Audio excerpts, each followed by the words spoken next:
Hi friends, మా వీడియోలు మీకు నచ్చితే మా ఛానల్ని సబ్స్క్రైబ్ చేసి బెల్ ఐకాన్ నొక్కండి. Thank you. హాయ్ ఫ్రెండ్స్, ఈరోజు మనం లిల్లీ పుట్లనే చిన్న పిల్లల కథను చూద్దాం. ఈ భాగంలో మనం విక్రమార్కుడు లిల్లీ పుట్లైన అతని స్నేహితుల భాగాన్ని మొదలు పెడదాం.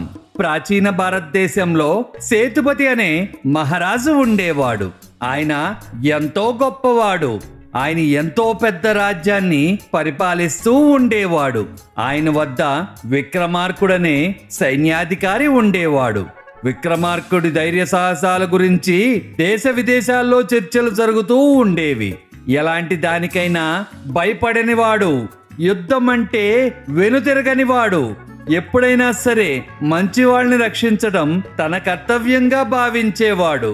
తన కర్తవ్యం ఎంత కష్టమైనా సరే భయపడకుండా నిర్వర్తించగల శక్తి సామర్థ్యాలు విక్రమార్కుడి సొంతం. ఒకరోజు విక్రమార్కుడు ఒంటరిగా ఏదో విషయాన్ని అన్వేషిస్తూ దూర ప్రాంతాల్లో విచిత్రమైన అడవుల గుండా ప్రయాణం చేస్తూ ఉన్నాడు.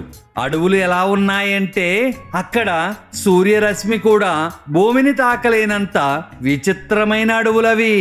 అడవులు గుండా ప్రయాణం చేసేటప్పుడు ఎవరో ఏదో రహస్యం మాట్లాడుతున్నట్లు అన్ని వైపుల నుంచి ఏవో గుసగుసలు వినిపిస్తూనే ఉంటాయి.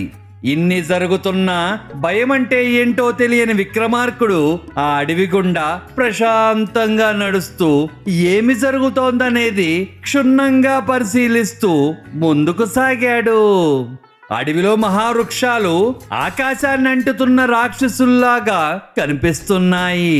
అలాగే గోడల మీద, చెట్ల మీద లతలు వయ్యారంగా మెలికలు తిరుగుతూ, అలాగే విచిత్రమైన శబ్దాలు, విచిత్రమైన జంతువుల అరుపులతో ఆ ప్రాంతమంతా మారుమోగసాగింది. ఈ ప్రాంతంలో వింతలు విడ్డూరాలను క్షుణ్ణంగా పరిశీలిస్తూ విక్రమార్కుడు ఎప్పుడు ఏ ఆపద వస్తుందా అని తన చెయ్యిని కత్తి మీద సిద్ధంగా ఉంచుకుని గుర్రం మీద నిదానంగా ప్రయాణిస్తూ అడవి గుండా వెళ్ళడం మొదలుపెట్టాడు. ఇలా విక్రమార్కుడు ప్రయాణిస్తూ ఉంటే పెద్ద శబ్దంతో ఏదో భూమి మీద పడింది. ఆ శబ్దానికి భూమంతా దద్దరిల్లింది. పక్షులు ఒక్కసారిగా ఆర్తనాదాలు చేస్తూ ఆకాశంలోకి ఎగిరిపోయాయి. చుట్టూ ఉన్న ఎండాకులు గాలికి ఎగిరిపడ్డాయి. విక్రమార్కుడు వెంటనే గుర్రాన్ని ఉన్న పరంగా ఆపి ఏమి జరిగిందని వెనక్కి తిరిగి చూశాడు. వెనక ఒక మహావృక్షం ఎవరో తోసినట్లు ముందుకు పడింది. ఎవరబ్బా అని వెనక్కి తిరిగి చూస్తే అక్కడ ఒక పెద్ద భయానకమైన రాక్షసుడు నుంచుని ఉన్నాడు. ఆ రాక్షసుడు చూడటానికి రాయితో చేశారా అన్నట్లు ఒక పర్వతం నడిచి వస్తున్నట్లు భయంకరంగా ఉన్నాడు.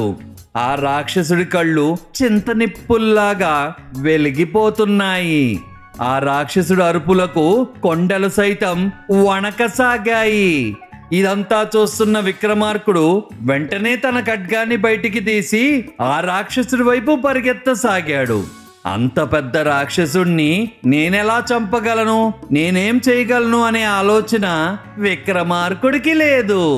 ఆ రాక్షసుడు చేతివేళ్లు పరిమాణంలో ఉన్న చిన్న మనుషులను చేతిలో పట్టుకుని వాళ్లను తినటానికి ప్రయత్నం చేస్తున్నాడు. ఇంత చిన్న మనుషులేంట్రా, విచిత్రంగా ఉన్నారే అనుకుని విక్రమార్కుడు రాక్షసుడితో, ఓరి రాక్షసుడా, ఆ చిన్న మనుషుల్ని వెంటనే వదిలేయ్, లేకపోతే నాతో యుద్ధం చేయాల్సి వస్తుంది అన్నాడు. అందుకా రాక్షసుడు, నీకు తెలియదా, ఈ చిన్న మనుషుల్ని తింటే ఎంత రుచిగా ఉంటారో నీకు తెలుసా? నోట్లో పంటి కింద ఒక్కొక్కడిని వేసి తింటే అబ్బబ్బబ్బా ఆ రుచే వేరులే అని వికటహాస్యం చేయసాగాడు. విక్రమార్కుడు తన కత్తిని తీసి విరోచితంగా ఎగిరిదూకి ఆ రాక్షసుడితో యుద్ధం చేయసాగాడు. ఇద్దరి మధ్య విరోచితంగా నువ్వా నేనా అనే విధంగా యుద్ధం ఆరంభమైంది. రాక్షసుడు పరిగెడుతూ ఉంటే ఆ రాక్షసుడి పాదాల కింద భూమి దద్దరిల్లిపోయి పగిలిపోతోంది.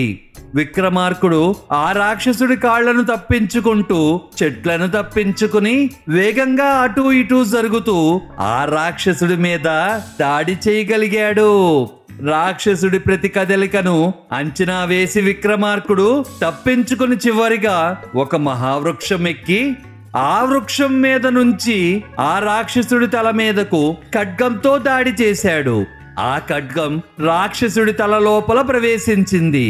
అతి భయంకరమైన నొప్పితో అరుస్తూ రాక్షసుడు నేల కొరికి తన చేతిలో బందీగా ఉన్న ఆ చిన్న మనుషులను వదిలేశాడు. ఇది జరిగిన వెంటనే రాక్షసుడు భయపడి, అమ్మో, ఇతనితో యుద్ధం చేయటం చాలా కష్టం, ఇక్కడే ఉంటే మన్ని చంపేయడం ఖాయం, నేనిక్కడి నుంచి పారిపోతున్నా అని అడవిలోకి పరిగెత్తుకుని వెళ్తూ, నేను వీళ్ల కోసం మళ్ళీ వస్తాను, నా నుంచి వాళ్ళు తప్పించుకోలేర్రా అని చెప్పి వెంటనే అడవిలోకి పారిపోయాడు. ఇది జరిగిన తర్వాత ఆ చిన్న పొట్టి మనుషులు 8 మంది వాళ్ళ శరీరానికి అంటిన దుమ్మును దులుపుకుంటూ విక్రమార్కుడి దగ్గరకు వచ్చారు. వారి కళ్ళలో ఎటువంటి భయం గాని బాధ గాని లేదు. వాళ్ళు చాలా దర్పంగా నడుస్తూ ఆయన దగ్గరకు వచ్చారు. వాళ్ళు చూడటానికి మనుషుల్లానే ఉన్నారు, కానీ చిన్న పరిమాణంలో ఉన్నారు. ఒక్కొక్కడు విచిత్రమైన రంగులు, విచిత్రమైన వేషధారణలో ఉన్నారు. ఆ 8 మందిలో ఒక్కడు ముందుకు వచ్చి, నా పేరు మేధావి, ఓ యోధుడా, మా జీవితాలకి మేము నీకు రుణపడి ఉన్నాం, మమ్మల్ని మహాలిల్లీ పుట్లంటారు, మాదొక చిన్న ప్రపంచంలే, మాకున్న శక్తికి మా ముందెవడూ నుంచోలేడు అన్నాడు. ఆ మాటలకు నవ్వుతూ విక్రమార్కుడు, ఇంత శక్తులున్న మీరు ఆ రాక్షసుడికి ఎలా దొరికారు అని నవ్వాడు. ఆ మాట వినగానే ఆ లిల్లీ పుట్లందరూ ఒకరినొకరు చూసుకుంటూ తలదించుకుని తలడ్డంగా ఊపుతూ ఇలా చెప్పారు. అందుకు మొదటివాడు, నా పేరు దృష్టి, నా కంటి చూపుకి దూరం అంటే ఏంటో తెలియదు, ఇక్కడి నుంచి ఎంత దూరమైనా సరే, కొండలు కోనలు సముద్రాలు దాటి ఎంత దూరంలో జరుగుతుందైనా నేను అతి సునాయాసంగా చూడగలను, గుర్తించగలను. కానీ ఈరోజు నేను ఆకాశంలో ఎగురుతున్న మబ్బులను పరవశంగా చూస్తూ ఉండిపోయాను. అలా చూస్తూ ఉన్న నేను వెనక వస్తున్న రాక్షసుడిని చూడలేకపోయాను అన్నాడు.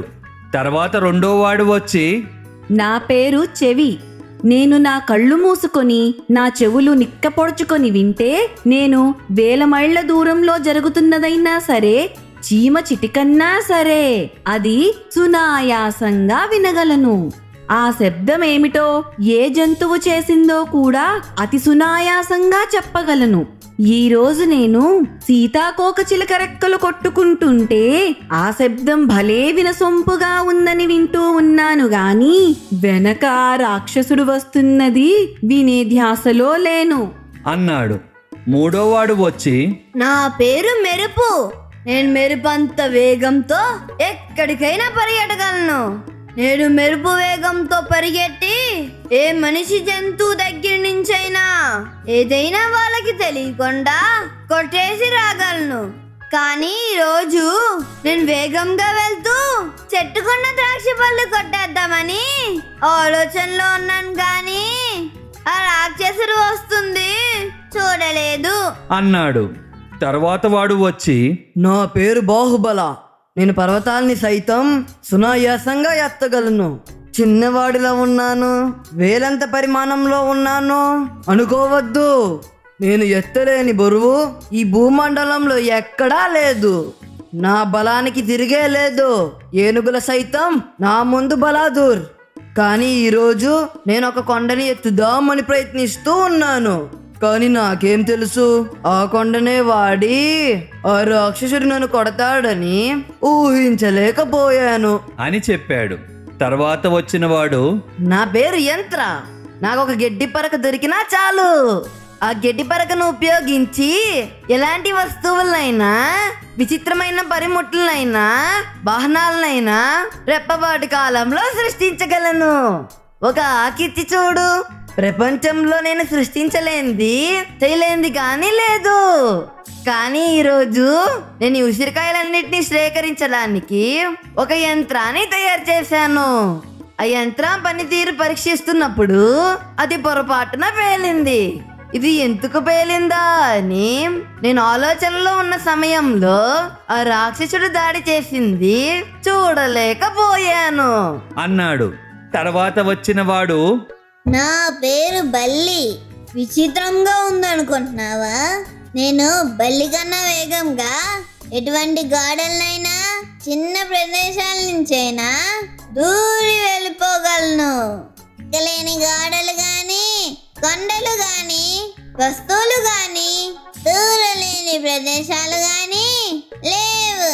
కానీ ఈరోజు నేను అత్యంత పొడుగైన చెట్టుని అతి వేగంగా ఎక్కుదామని ప్రయత్నం చేసి ఆ చెట్టుని చాలా వేగంగా ఎక్కాను. కానీ ఎక్కినాక ఆ వేగానికి నాకు ఓపిక అయిపోయి కళ్ళు తిరిగి పడిపోయాను. అందుకే ఆ రాక్షసుడు వచ్చిన సంగతి నేను చూడలేకపోయాను అన్నాడు. తర్వాత వచ్చిన లిల్లీపుట్, నా పేరు గురి. నాకున్న చిన్న బాణంతో నేను ఎంత దూరాన ఉన్నా ఎలాంటి వస్తువునైనా, మనిషినైనా, దేన్నైనా సరే అత్యంత నైపుణ్యంతో కొట్టగలుగుతాను. నేను కొట్టలేని వస్తువు ఎక్కడా లేదు. కానీ ఈరోజు నేను దూరంగా ఉన్న ఈగను గురి చూసి కొట్టాలనే ప్రయత్నంలో ఉన్నాను. కానీ నా చుట్టూ ఉన్న పరిస్థితులను అంచనా వేయలేకపోయాను అన్నాడు. చివరి లిల్లీపుట్ ముందుకు వచ్చాడు. నా పేరు మేధావి. నాకున్న జ్ఞానం, ఆలోచించే విధానం ఎవ్వరికీ ఉండవు. నేను ఒక వస్తువు గురించి ఏ పని చేయటానికైనా నేను గాని ప్లాన్ గీస్తే ఆ ప్లాన్ నుంచి తప్పించుకోవడం ఎవరి వల్ల కాదు. కానీ ఈరోజు నేను చేవలు ఏం మాట్లాడుకుంటున్నాయని అర్థం చేసుకోవడానికి ప్రయత్నంలో ఉన్నాను. ఆ రాక్షసుడు వస్తున్నది అంచనా వేయలేకపోయాను అన్నాడు. అందుకే మేమందరం దొరికిపోయాం. అయినా కూడా అదృష్టం, జాతకం, తలరాత ఇలా ఉంటే మేం మాత్రం ఏం చేయగలం అని అందరూ నవ్వేశారు. ఇక విక్రమార్కుడు కూడా వారు చెప్పిన మాటలు విని కడుపు నిండా నవ్వాడు. వారి నవ్వుతో అడివంతా దద్దరిల్లింది. ఇదంతా జరిగిన తర్వాత మేధావి ముందుకు వచ్చి, ఓ యోధుడా, నువ్వు మమ్మల్ని కాపాడటమే కాదు, మాకు బతకాలనే ఒక ఆశ ఇచ్చావు. మీ ప్రపంచంలో బతకడానికి, మీ ప్రపంచానికి ఏదైనా వీలైన సహాయం చేయటానికి మాకు ఒక్క అవకాశం ఇవ్వు మిత్రమా అని అడిగాడు.